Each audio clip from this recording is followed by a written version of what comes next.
अब last episode में मैं गया था ओरेकल के हेड ऑफिस। तो ओरेकल के हेड ऑफिस से निकलने के बाद अब जो मेरी नेक्स्ट डेस्टिनेशन थी वो थी सैन फ्रांसिस्को।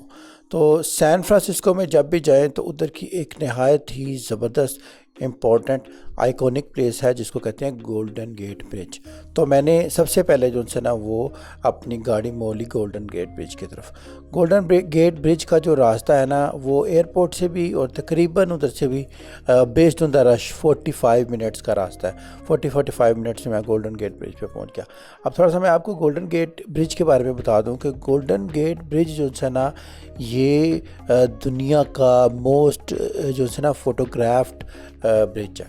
दुनिया में सबसे ज़्यादा जो है ना जिस ब्रिज की पिक्चर्स खींची जाती हैं जहाँ जो कि बहुत ज़्यादा टूरिस्ट पिक्चर्स खींचती हैं वो है गोल्डन गेट ब्रिज।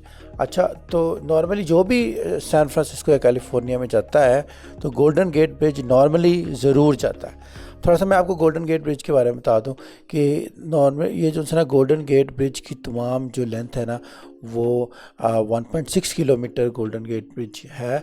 और ये बेसिकली जो है ना 1917 में डिज़ाइन किया गया था और इसकी कंस्ट्रक्शन जो है ना वो 1933 में स्टार्ट की गई थी और इसकी ओपनिंग जो है ना वो 1937 में की गई थी। अब जब ये 1937 में ये गोल्डन गेट ब्रिज की ओपनिंग हुई तो उस वक्त ये दुनिया का सबसे बड़ा जो है ना वो आप कह लें कि सबसे बड़ा, सबसे लॉन्गेस्ट एंड सबसे टालेस्ट जो है वो सस्पेंशन ब्रिज था।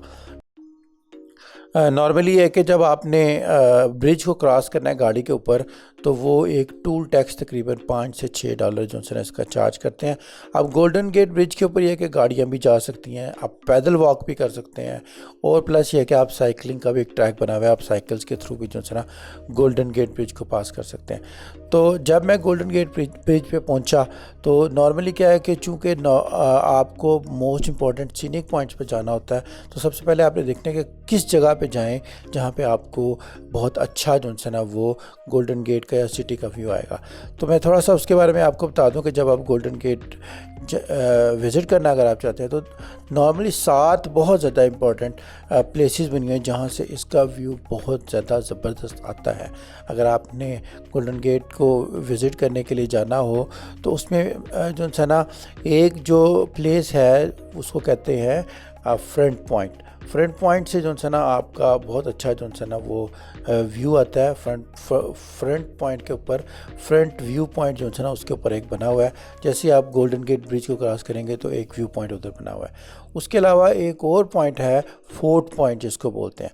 फोर्ट पॉइंट से भी जो है ना गोल्डन गेट का बहुत ज़बरदस्त व्यू आता है। प्लस ये कि अगर आप एक पॉइंट है Baker beach, fort Baker, Crissy field, battery बहुत ज़बरदस्त है। बैटरी क्रॉस करके थोड़ी सी एक पहाड़ी के ऊपर से घूम के आना पड़ता है। उसके अलावा जो है ना Lands End Golden Gate overlook, ये 7 पॉइंट ऐसे हैं कि इन 7 पॉइंट्स पे आप जाएं तो आप जो है ना वो बहुत अच्छा ज़बरदस्त व्यू कर सकते हैं। तो ये जो फर्स्ट टाइम पे मैं गया गोल्डन गेट ब्रिज के ऊपर तो मैं गया सिर्फ व्यू पॉइंट के ऊपर जो फ्रंट व्यू पॉइंट है। फ्रंट व्यू पॉइंट पे मैं गया, मैंने घूमा, देखा, उसके नज़ारे को इंजॉय किया और उसके बाद जो है ना मैं चला गया सैन फ्रांसिस्को सिटी टूर के लिए। तो मैं मतलब अपना टूर करके 5-6 दिन के बाद आया दोबारा, फिर मैं बाकी पॉइंट्स पे गया, वो मैं आपको नेक्स्ट एपिसोड में ब्रीफ करूँगा। तो अभी इस एपिसोड के अंदर जो है ना गोल्डन गेट ब्रिज के ऊपर फ्रंट व्यू पॉइंट के ऊपर जाने के बाद आधा 1 घंटा मैंने उधर इंजॉय किया और उसके बाद जो है ना मैं सैन फ्रांसिस्को में चले गया। पहले भी मैं 2-3 दफ़ा सैन फ्रांसिस्को में आया हुआ हूँ, तकरीबन मेरा ख्याल है नहीं 2008 के 2014 के अंदर। तो 2014 के अंदर जो है ना मैं सैन फ्रांसिस्को पहले भी आया था। उस वक्त जो है वो मैंने बिग बस का टूर लिया था ये सारी प्लेसेस विज़िट करने के लिए। तो इस दफ़ा जो है वो मैंने गाड़ी रेंट पे ली। तो अब मैं जो है ना सैन फ्रांसिस्को के नेक्स्ट एपिसोड के अंदर मैं सैन फ्रांसिस्को का एक सिटी ड्राइविंग टूर करके आपको सैन फ्रांसिस्को की रोड्स और गलियाँ और उसकी नहायत ज़बरदस्त जो है ना वो इम्पोर्टेंट प्लेसेस विज़िट करेंगे।